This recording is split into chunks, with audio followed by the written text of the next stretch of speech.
నమస్కారం అండి. భగవద్గీతలో నేడు 13వ అధ్యాయము క్షేత్రజ్ఞ విభాగ యోగమునందు 6-7 శ్లోకములు తాత్పర్యం వినిపిస్తున్నది మీ విజయభాస్కర్. ముందుగా 6వ శ్లోకం. మహాభూతాన్యహంకారో బుద్ధిర్వ్యక్తమేవ చ ఇంద్రియాణి దశైకం చ పంచేంద్రియగోచరాః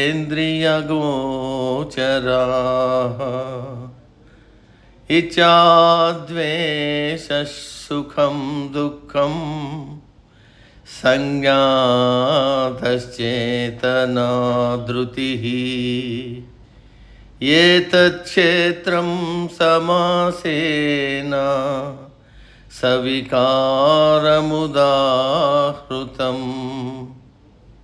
తాత్పర్యం: 5 మహాభూతములు భూమి, నీరు, అగ్ని, గాలి, ఆకాశము. అహంకారము, బుద్ధి, అవ్యక్తం అంటే మూల ప్రకృతి. 10 ఇంద్రియములు, మనస్సు, 5 తన్మాత్రలు, శబ్ద, స్పర్శ, రస, రూప, గంధము, కోరికలు, ద్వేషము, సుఖము, దుఃఖము, శరీరము, అందులో ఉన్న చేతనాశక్తి, ధైర్యము, ఇవన్నీ కలిస్తే దాన్ని క్షేత్రమని అంటారు. ఇప్పుడు క్షేత్రం గురించి చెబుతున్నాడు పరమాత్మ. ఇంతకు ముందు 2వ శ్లోకములో ఇదం శరీరం క్షేత్రం ఇత్యభిధీయతే అంటే ఈ శరీరమునే క్షేత్రమని పిలుస్తారు అని అన్నాడు. ఇప్పుడు ఆ క్షేత్రంను విస్తృతపరిచాడు. క్షేత్రం అంటే కేవలం కనిపించే ఈ శరీరమే కాదు. ఈ క్షేత్రము పంచభూతములతో ఏర్పడింది. ఈ క్షేత్రములో పంచభూతములు, పంచ తన్మాత్రలు అనగా శబ్ద, స్పర్శ, రూప, రసగంధములు, 10 ఇంద్రియములు, బుద్ధి, మనసు, అహంకారము, ప్రకృతి, ఈ 24 తత్వములు కలిసి క్షేత్రమని అంటారు. తరువాత సవికార అంటే ఈ క్షేత్రములో ఉన్న పదార్థములు ఒకదానితో ఒకటి కలిసినప్పుడు వికారములు కలుగుతాయి. అవే కోరికలు, ద్వేషములు, సుఖము, దుఃఖము, తెలివి, మనస్సులో చేసే సంకల్పాలు, ధైర్యము అనే వికారములతో కూడినదే ఈ క్షేత్రము. క్షేత్రం అంటే మన శరీరమే కాదు, బయట కనిపించే ప్రకృతి కూడా క్షేత్రమే. అందులో నుండి ఈ జీవులు అన్నీ పుడుతున్నాయి, పెరుగుతున్నాయి. ఈ శరీరాలు అన్నీ ప్రకృతిలో భాగమే. శరీరంలో ఉండే మనసు, బుద్ధి, అహంకారం వల్ల కలిగే వికారములు అనగా సుఖము, దుఃఖము, ఇవన్నీ కూడా క్షేత్రము యొక్క లక్షణాలే. ఈ క్షేత్రము ఎల్లప్పుడూ ఏదో ఒక వికారముతో కూడి ఉంటుంది, వివిధ వికారములకు లోనవుతూ ఉంటుంది. కానీ ఈ క్షేత్రములో ఉండే క్షేత్రజ్ఞుడు మాత్రము నిర్వికారుడు. ఆ క్షేత్రజ్ఞుడు ఈ వికారములతో కూడిన క్షేత్రమును సాక్షిగా చూస్తుంటాడు. కానీ ఆయనకు క్షేత్రములో ఉన్న వికారములు ఏవి అంటవు. ఈ 2 శ్లోకాలకు ఆచార్య ప్రేమ్ సిద్ధార్థ గారు తమ గీతోపన్యాసములలో అద్భుతమైన వివరణ ఇచ్చారు. వారికి పాదాభివందనం చేస్తూ వారిచ్చిన వివరణను స్థూలంగా తెలుసుకుందాం. ఇప్పటి వరకు వ్యాసుల వారు క్షేత్రం అంటే కేవలం శరీరం అని చెప్పి ఈ శ్లోకాలలో క్షేత్రం అనే పదాన్ని మరింత విస్తృతపరిచారు. మనము చూసే ఈ జగత్తును శాస్త్రకారులు కొన్ని తత్వాలుగా విభజించారు. వైశేషిక దర్శనం 12 తత్వాలుగా విభజించింది. న్యాయ దర్శనం 16 తత్వాలుగా విభజించింది. కపిల మహాముని యొక్క సాంఖ్యములో 24 తత్వాలుగా ప్రతిపాదించబడింది.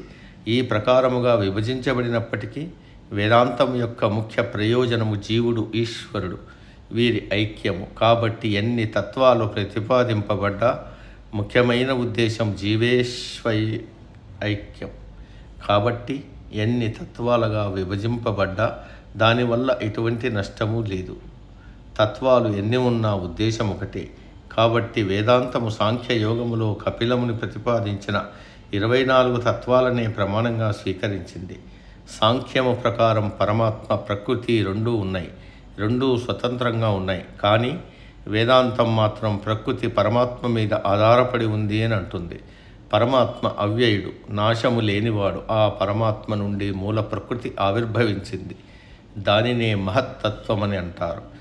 దీనిని కాస్మిక్ ఇంటెలిజెన్స్ అని కూడా అంటారు. ఏ పని చేయడానికైనా దానికి సంబంధించిన బుద్ధి, తెలివి, నైపుణ్యం ఉండాలి. ఈ మహత్తత్వంలో నుండి అహంకారం వచ్చింది.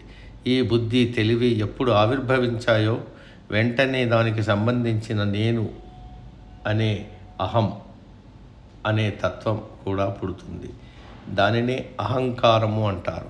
ఈ అహంకారం ప్రకృతి అంతా విస్తరించింది. తరువాత మహాభూతములు 5 ఏర్పడ్డాయి. మహాభూతములు అంటే సూక్ష్మ రూపంలో ఉన్న పంచభూతములు.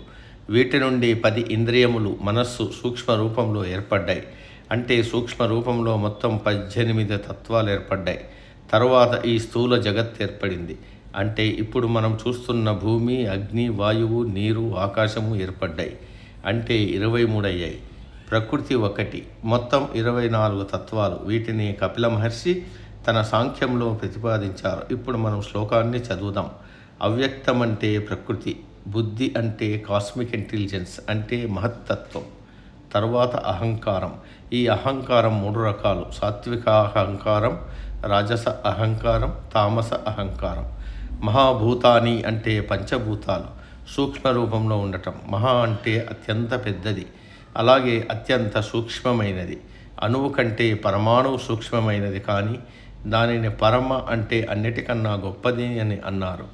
తరువాత 10 ఇంద్రియములంటే 5 జ్ఞానేంద్రియములు, 5 కర్మేంద్రియములు, తరువాత మనసు, తరువాత పంచ ఇంద్రియ గోచర అంటే ఇంద్రియములకు కనపడే పంచభూతములు అంటే భూమి, గాలి, నీరు, అగ్ని, ఆకాశం. ఇందాక చెప్పిన సూక్ష్మ రూపంలో ఉన్న పంచభూతములు కాలానుగుణంగా స్థూల రూపం ధరించాయి. ఇవన్నీ కలిపి క్షేత్రమని అంటారు. పరమాత్మ మొట్టమొదట ఇదం శరీరం క్షేత్ర బిత్య భీధీయతి అంటే ఈ దేహంని క్షేత్రం అంటారు అని మొదలుపెట్టి తుదకు పరమాత్మ తత్వం తప్ప మిగిలిన 24 తత్వములంతా కలిపి క్షేత్రమని అంటారని అన్నాడు. మనం ఏ పదార్థము, వస్తువు, జీవి తత్వమును తీసుకున్నా అవన్నీ కూడా ఈ 24 తత్వాల్లో ఎమిడిపోతాయి. ఇవి కాక మరొకటి ఉండే అవకాశం లేదు. వీటిని చూసేవాడు క్షేత్రజ్ఞుడంటే పరమాత్మ. 24 తత్వాలు ఊరికే ఉండవు కదా, ఒకదానితో ఒకటి కలుస్తూ విడిపోతూ ఉంటాయి. ఈ సంయోగ వియోగముల వలన కలిగే పరిణామాలే వికారములని అంటారు. ఉదాహరణకు మనం ఏ పని చేయాలన్నా 10 ఇంద్రియములతో కూడిన శరీరం, దానిలో సూక్ష్మంగా ఉన్న మనస్సు, బుద్ధి, అహంకారం పనిచేస్తాయి. దీనిని సంఘాతము అని అంటారు. కానీ దీని వెంట చేతన అనే పదం ఒకటి వాడారు. చేతన అంటే చైతన్యము. మనము పరమాత్మను చైతన్య స్వరూపుడని అన్నాం. కానీ ఈ చైతన్యం అంటే ఏమిటి? మనసు కూడా ఒక ఇంద్రియము అని చెప్పుకున్నాం. కాకపోతే ఇంద్రియములు కనపడతాయి, మనసు కనపడదు, అంతే తేడా. ఈ మనసుకు ఒక ప్రత్యేక లక్షణం ఉంది, ప్రతిబింబించే లక్షణం. మనసు అద్దం లాంటిది. అద్దంలో మనం ప్రతిబింబం కనపడినట్టు అది ప్రతి విషయాన్ని ప్రతిబింబింపజేస్తుంది. అలాగే మన గదిలోకి సూర్యుని వెలుగు పడుతుంది. ఆ వెలుగులో అద్దం పెడితే అద్దం ఎదురుగా ఉన్న గోడ మీద సూర్యకాంతి ప్రసరించి గది నిండా వెలుగు నింపుతుంది. కానీ అది ప్రతిబింబ కాంతి మాత్రమే, సూర్యుని కాంతి కాదు. అదే అద్దం చీకట్లో ప్రకాశించదు, ఏ వెలుగును ప్రతిబింబించదు. కాబట్టి సూర్యకాంతిని అద్దం ప్రతిబింబిస్తూ ఉంది. అదే ప్రకారంగా ఆత్మ యొక్క చైతన్యాన్ని ఈ మనసు ప్రతిబింబిస్తూ ఉంటుంది. మనసు కూడా ఆత్మలాగా ప్రకాశిస్తూ ఉంటుంది. ఉదాహరణకు సూర్యుని వెలుగు చంద్రుని మీద పడి మనకు కాంతితో కూడిన వెన్నెల వస్తుంది. కానీ చంద్రుని నుండి వచ్చే వెన్నెల కాంతి సూర్యకాంతి కాదు. అందుకే చంద్రుడిని మనస్సుతో పోలుస్తారు. రెండూ ప్రతిబింబించేది అని అర్థం. కేనోపనిషత్తులో మొట్టమొదటి శ్లోకం ఈ విషయాన్నే ప్రతిపాదిస్తుంది. కేనేషితం పతతి ప్రేషితం మనః.